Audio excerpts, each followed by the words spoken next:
Operation സിന്ദൂറിനിടെ ചാരപ്പണി നടത്തിയതിന് അറസ്റ്റിലായ നാവികസേനാ ക്ലർക്ക് വിശാൽ യാദവ് സമ്പാദിച്ചത് ലക്ഷങ്ങളെന്ന് പോലീസ്. 2022 മറ്റൊരു ചാരക്കേസാണ് വിശാൽ യാദവിന്റെ അറസ്റ്റിലേക്ക് എത്തിച്ചത്.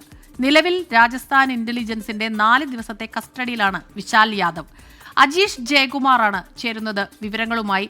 അജീഷ്, ഇതിപ്പോൾ ലക്ഷങ്ങൾ സമ്പാദിക്കുന്നു എന്നുള്ളത് ഒരു വശത്ത്, അതുമാത്രമല്ല ഇയാൾ നാവികസേനയിലെ തന്നെ ക്ലർക്കാണ്. രാജ്യസുരക്ഷയെ തന്നെ ബാധിക്കുന്ന വലിയ ഗുരുതരമായ തെറ്റാണ് ഇയാൾ ചെയ്തിട്ടുള്ളത്. ഇപ്പോൾ കൂടുതൽ വിവരങ്ങൾ പുറത്തു വരുന്നു എന്നുള്ളതാണ്.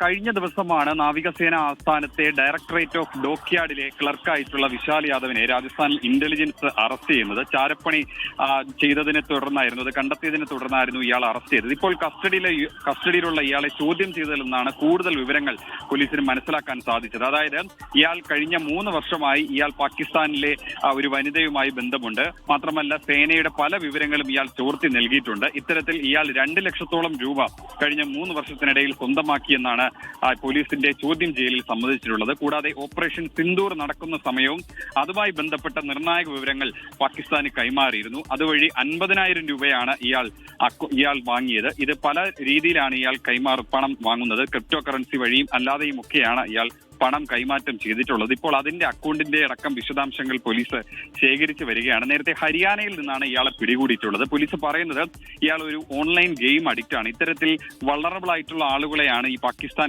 ഇന്റലിജൻസ് ചാരവൃത്തിക്ക് വേണ്ടിയിട്ട് തിരയുന്നത്. അതുകൊണ്ടാണ് ഇയാളെ പെട്ടെന്ന് പിടികൂടാൻ, ഇയാളെ വലയിലാക്കാൻ സാധിച്ചതെന്നാണ് പോലീസ് പറയുന്നത്. ഏറ്റവും പ്രധാനപ്പെട്ട കാര്യം 2022 ഒരു ചാരപ്പണി കേസിലെ അറസ്റ്റുമായി ബന്ധപ്പെട്ടാണ് ഒരു രവി പ്രകാശ് മീണ, അദ്ദേഹം സേനാ ആസ്ഥാനത്തെ ഒരു ഉദ്യോഗസ്ഥനാണ്. അയാളുടെ അറസ്റ്റുമായി ബന്ധപ്പെട്ട് നടത്തിയ അന്വേഷണത്തിലാണ് ഇപ്പോൾ ഈ യാദവ് അറസ്റ്റിലായിട്ടുള്ളത്. എന്തായാലും പോലീസിന്റെ അന്വേഷണം ഇപ്പോഴും തുടരുകയാണ്. കൂടുതൽ പേർ ഈ ചാരപ്പണിയിൽ ഉൾപ്പെട്ടിട്ടുണ്ടോ എന്നാണ് പ്രധാനമായും അന്വേഷിക്കുന്നത്. അതുകൊണ്ട് ഇയാളുടെ വിവരങ്ങൾ ഡേറ്റയടക്കം എൻക്രിപ്റ്റ് ചെയ്തുള്ള പരിശോധനയാണ് പോലീസും ഇന്റലിജൻസും നടത്തുന്നത്. ശരി, അജീഷ് ജയകുമാറാണ് ഡൽഹിയിൽ നിന്ന് ഈ വാർത്തയുടെ വിശദാംശങ്ങൾ നൽകിയത്.